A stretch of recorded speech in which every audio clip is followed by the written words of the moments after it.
saya mau menuju yang namanya, katanya di sini ada kesenian patung Jogodolok. Wah, karya seni tentang patung Jogodolok. Lokasinya ini sekarang saya berada di Jalan Suryo. Di belakang saya ini ada gedung Gerahadi, kantor gubernur. Ya. Nah, lokasi patung Jogodolok itu ada di sana. Yuk, kita ke sana yuk.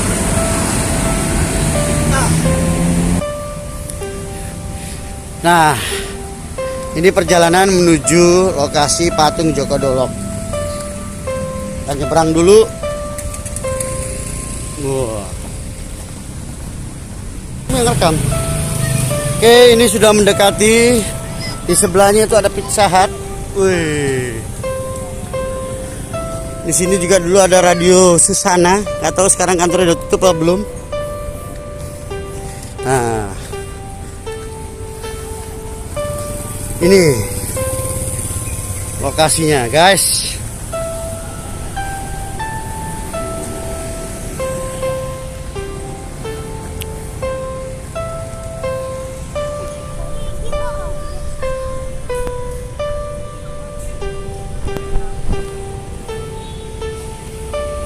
Oke, kita masuk ke sana.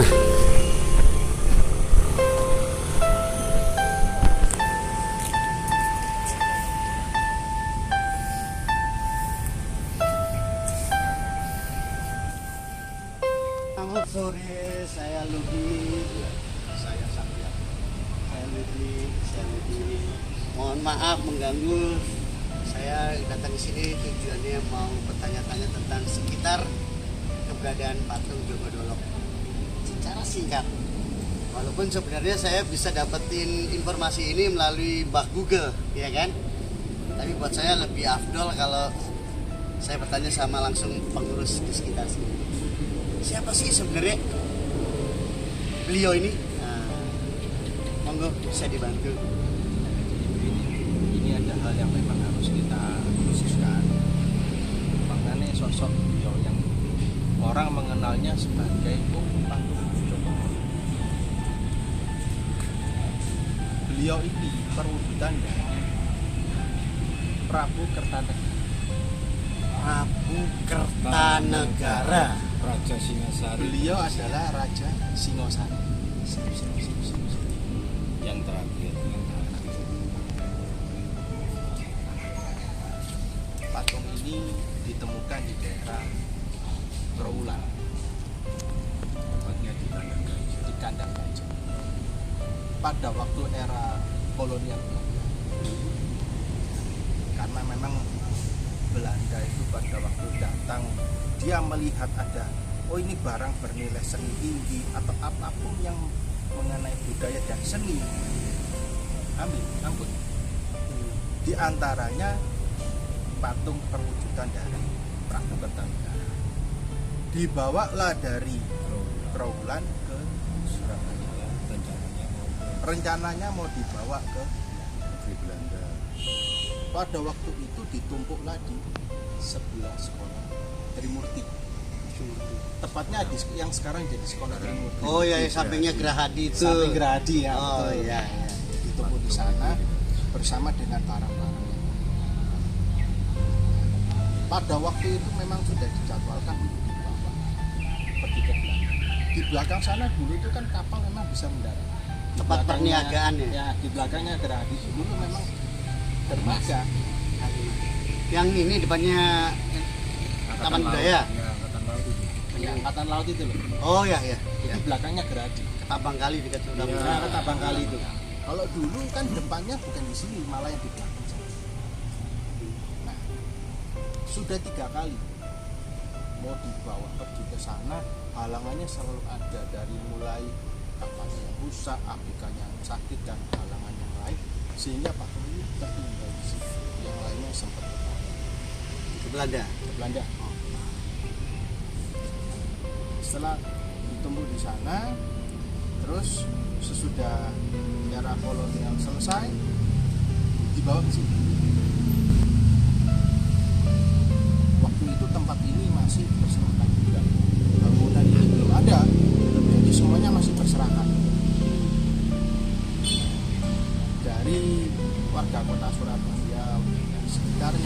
memang peduli. Sekali lagi warga yang memiliki kepedulian sehingga patung-patung tadi ini mulai ditangani oleh relawan-relawan juga dibuka.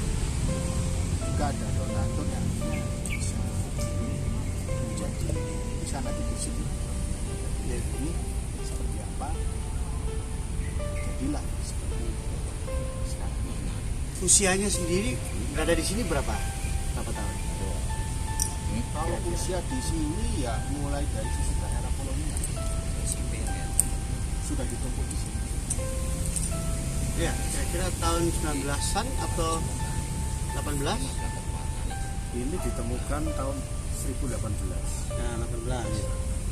2018 dibawa ke sini, ternyata dari sini tidak bisa diangkut ke negeri Belanda karena ada suatu problem gitu loh. Akhirnya barang ini ketinggal di sini, di Grati itu tertinggal. Terus karena tidak terurus sama warga Surabaya, dibuatkan tempat di sini.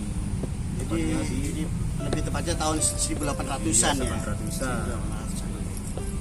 Jadi patung ini akhirnya ditempatkan di Taman Apsari, menjadi situs cagar budaya mulai sampai saat ini juga. Jadi teman-teman yang sini yang peduli membuat menata lagi tempat-tempat ruang-ruang yang memang belum terabaikan oleh pemerintahan sekarang, pemerintahan hari-hari ini. Akhirnya sama teman-teman ditata, dibuatkan tempat-tempat. Situs Trawulan datang ke sini meninjau, akhirnya tertata sampai sekarang ini baik. Dan kita sebagai warga Surabaya tetap juga merawat, biarpun siapapun kita wajib merawat karena ini peninggalan seni budaya. Waktu itu yang bawa nggak tahu ya, kira-kira siapa yang bawa sehingga sampai Itu nyangkut yang sini? bawa Tuan Baron. Tuan Baron. Iya, Tuan Baron ada di situ, di lognya situ, di tulisan. Oh, ada di situ. Nah, Tuan Baron. Katalognya situ ya. Iya, Tuan Baron.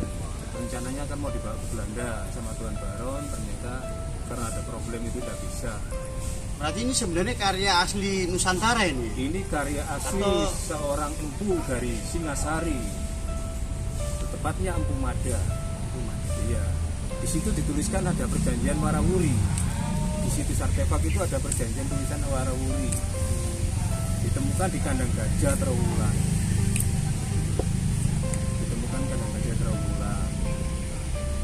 Jadi ini situs peninggalan Singasari terakhir, pewujudan Prabu Kertanegara terakhir. Singasari terakhir gambarannya ini patung Buddha Mahayana atau Asobhya. Buddha Mahayana. Iya, Asobhya. Buddha Asobhya. Waduh, seru kan guys, juragan? Ternyata nih, kalau yang ngaku arek Surabaya terus tinggal nang kota karo sejarah iki bahaya guys. Bahaya. Asli bahaya. Harus dijelaskan. Ini cagar budaya yang harus dilindungi. Ojo ngaku arek Surabaya kok nih karo. Aku ya jeket terus iki. Ya wis. Kalau ngomongin ini nggak cukup. Saya Cak, Ya. Cak. Apa? Tak sambung dulu Cak. Iya, apa? Si jenenge wong Surabaya ero enggak hubungane opo ki ambek Surabaya? Ah, Benang merah nih apa? ayo tuh aku karo makanya mumpul kandani guys. Ya apa? Berapa umur usia Surabaya? 707.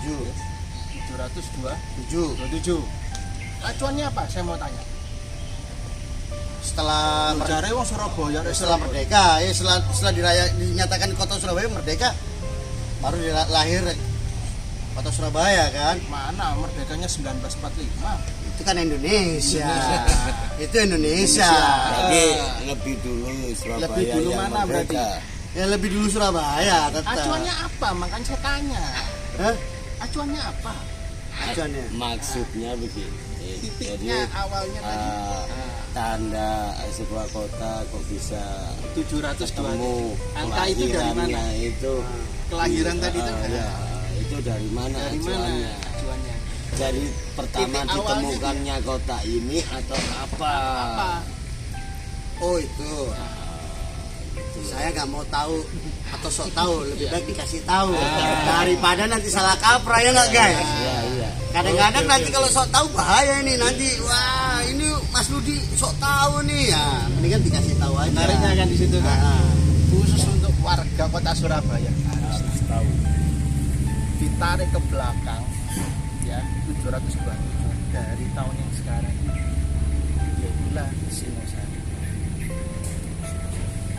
Artinya apa? Hubungan apa Singosari yang bersama dengan Surabaya? Surabaya dulu ini tempat markasnya militernya Singosari. Jadi kota Surabaya ini memang 727 itu bukan angka yang mengatakan. Memang iya dari tahun 727 yang lalu Surabaya sudah ada. Karena ini markas militer. Ya markas militernya juga tempat tinggalnya para prajurit.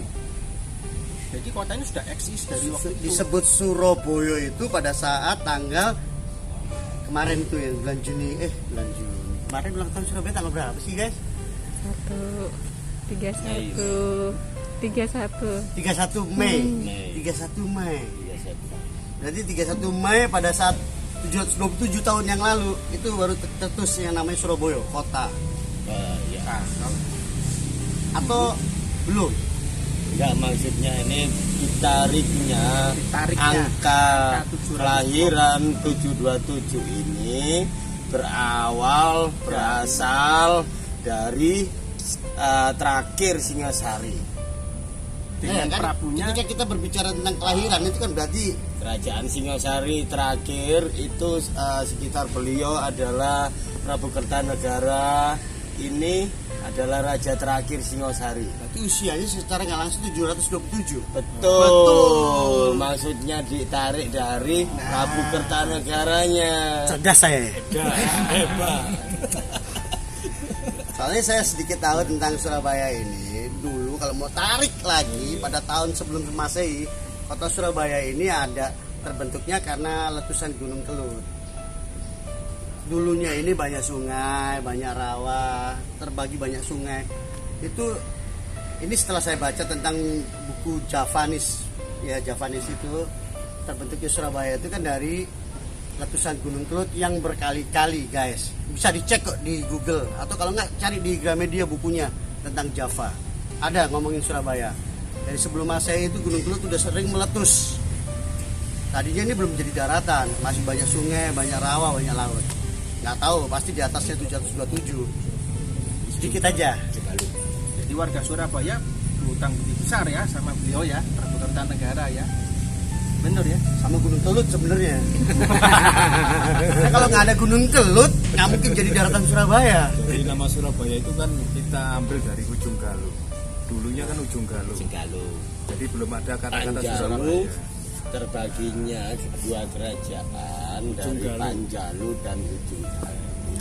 Dari sini wilayah Jenggala, termasuk wilayah Jenggala. Yang satu Prabu Erlangga membagi menjadi dua, satunya Kediri dan satunya Jenggala. Kita termasuk yang Jenggala, dan Ujung Galuh ini pusat dari semua markas besar barak militer era Majapahit juga. Waktu tentara Tartar mendarat ke Surabaya, warga Ujung Galuh ini yang menghadapi serangan gitu loh. Menghadapi serangan pertama kali Ujung Galuh. Makanya Surabaya dulu namanya Ujung Galuh. Karena apa? Sejak zaman era Majapahit sudah ada di situ. Gitu loh, diterangkan bahwa Ujung Galuh itu memang kota sudah ada sejak zaman Majapahit. Sebelum ada Kadipaten Surabaya, baru setelah ada Kadipaten Surabaya muncullah Kadipaten Surabaya yang baru ini dengan Temenggung Jayengrono. Gitu. Akhirnya masuk ke kolonial terus sampai sekarang ini gitu loh. Surabaya itu makanya diperingati di era zaman Prabu Kertanegara. Awalnya Prabu Kertanegara 700 berapa tadi? 27. Wow. Sebenarnya ini sejarah yang hebat, histori yang hebat. Harus kita ajarkan untuk anak-anak kita. Ini belum tentu kamu, guys, juragan, ketemu di kelas belum tentu dibahas kayak gini, guys. Belum tentu. Pasti cuman kesimpulannya aja. Jadi beruntung sore hari ini tanggal 20 ya, kita ketemu beliau-beliau ini yang bisa menjelaskan atau mendeskripsikan secara singkat benang merah Dari kita ngomongin Prabu Kertajaya, Kertanegara. Kertanegara ini sampai ngomongin benang merahnya kelahiran Surabaya. Orang taunya cuma 17 Agustus 45. Indonesia merdeka itu Indonesia, Rek. Ini ngomongin Surabaya. Jadi Surabaya sudah ada sebelum era kemerdekaan, sudah ada. Tuh, Bahkan namanya bukan Surabaya waktu itu, masih Ujung Galuh. Ujung Galuh. Ujung Galuh. Ujung Timur. Timur. Yang sekarang jadi nama jembatan itu. Jembatan itu Jalan Bengawan itu. Dan sekarang menjadi markas TNI AL Ujung itu loh. Makanya sini pusat barak militer semua pasukan di era Majapahit untuk menaklukkan semua wilayah-wilayah kekuasaan era Majapahit, Imperium Majapahit gitu. Wah, beruntung kita hari ini. Beruntung karena kita melangkah tadi baca bismillah soalnya. Ketemu mereka ini jadi kita banyak ilmu. Terima kasih sebelumnya Iya. Mas yang Terima kasih sama-sama. dengan Sang Yang. Wah, itu namanya agung banget itu. Dengan Mas Dedi, Pak Arif Prasojo. Pak Arif Prasojo, Pak Joko. Oke guys, ojo ngaku arek Surabaya lek gak ngerti sejarah tentang karyane iki. Ayo ngadep sana. Ah.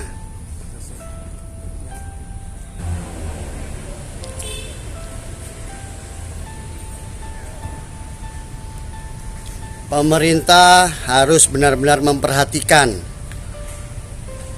Naik terus nggak apa-apa mas, naik sini, depan sini. Nggak apa-apa sini. pemerintah harus benar-benar memperhatikan ini guys. Jangan cuman ngomongin PSBB aja. Jangan ngomongin corona aja. Tapi coba diperhatikan tuh pengurus-pengurus cagar budaya ini.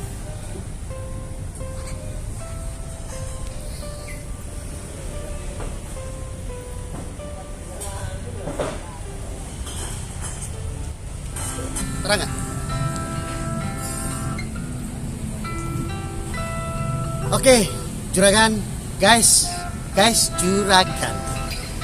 Tadi itu sangat seru bincang-bincang dengan mereka ini yang pengurus cagar budaya Patung Jogodolok, yang sebenarnya adalah Prabu Kertanegara, perwujudan dari para Prabu Kertanegara yang terakhir. Saya sebenarnya pengen banget ngobrol panjang lebar, tapi kalau saya turutin bisa 7 hari 7 malam nggak habis. Umurnya aja 727, ya nggak sih? Oke, sampai di sini dulu Rek. Bersama saya Napak Tilas, Cagar Budaya Surabaya. Salam budaya.